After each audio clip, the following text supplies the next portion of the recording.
你可能以為全世界擁有最多神明嘅宗教，數到幾百尊已經好誇張，但其實喺印度教入面，傳說中竟然有高達3億3千萬尊神明。冇錯，呢個數字多到可以分俾大半個歐洲嘅人口，每人一尊都仲有剩。喺印度人嘅觀念入面，神明嘅形態千奇百怪，而且功能極之具體。例如最受歡迎嘅象頭神加利薩，佢擁有一個大象嘅頭，4隻手坐騎，竟然係一隻細細隻嘅老鼠，專門幫人斬斷生命中嘅所有障礙。又例如擁有藍色皮膚，在頸上纏住條毒蛇嘅濕婆神，佢只要睜開額頭上嘅第3隻眼，噴出嚟嘅火焰就可以將整個宇宙毀滅。甚至連戰神、財神、智慧女神，每尊神明都有自己專屬嘅超能力同武器。但你可能唔知，雖然印度教有幾億尊神明，神話故事多到幾日幾夜都講唔完，但如果講到要為呢班神明起一座極致奢華、規模大到嚇死人嘅人間宮殿，最瘋狂嘅神蹟竟然唔係喺印度本土，竟然喺美國紐約隔壁嘅新澤西。呢座叫阿克沙達姆嘅神廟，由2011年開始起，足足搞咗12年，燒咗成1億美金落去。但最瘋狂嘅地方係成個建築完全冇用過一根鋼筋或者一條鐵釘，佢哋將200萬立方英尺嘅大理石散佈喺全球29個地方挖出嚟，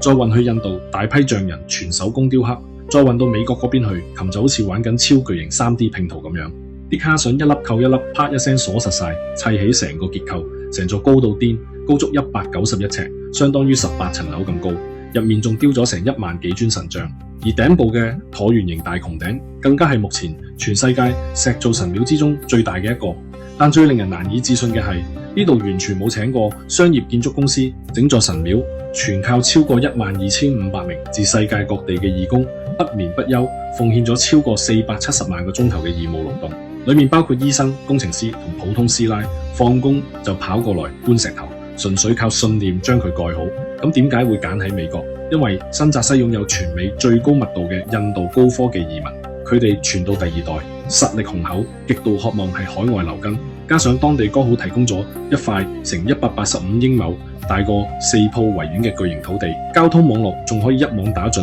美東幾百萬遊客。但你可能唔知，呢座神廟對印度人嚟講，絕對唔只係一棟拜神嘅建築，佢背後藏住極之深層嘅宇宙密碼。喺印度教哲學入面，神廟本身就係整個宇宙同人類靈魂嘅微縮模型。當你從大門行入最深處供奉主神嘅子宮空間，其實象徵住你撇除外界名利，回歸內心最純潔靈魂嘅修行過程。而外面高聳入雲嘅尖頂就象徵住宇宙之族須彌山，代表人類意識不斷向上提升，連接神聖境界。喺西方宗教，教堂係信徒聚會嘅地方，但對印度教嚟講，神廟直情係神明喺人間嘅實體宮殿。佢哋最核心嘅活動叫見證神聖。當信徒同神像雙眼對視嘅一瞬間，神聖能量就會幫你嘅靈魂充電，洗滌所有疲憊。從歷史角度睇，神廟更加係保存印度古老文明嘅保險庫。古代好多平民唔識字，牆上密密麻麻嘅手工雕刻就係講述道德同哲學